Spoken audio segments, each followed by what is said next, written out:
నైరుతి బంగాళాఖాతంలో ఉపరితల ఆవర్తనం కొనసాగుతోంది.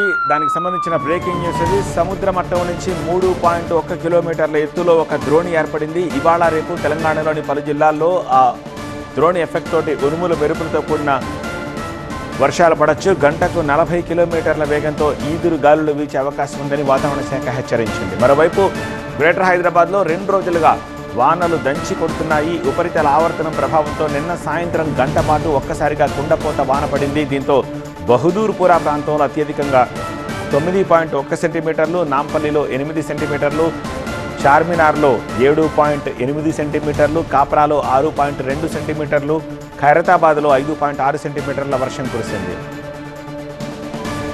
నగరంలో కురుస్తున్న కుండపోత వానకు గత వారం రోజుల్లో 4 చనిపోయారు. భారీ వర్షానికి రహదారులు కాలువలాగా మారుతున్నాయి. లోతట్టు ప్రాంతాల్లోని ఇళ్లలోకి నీరు చేరి ప్రజలు అల్లాడిపోతున్నారు.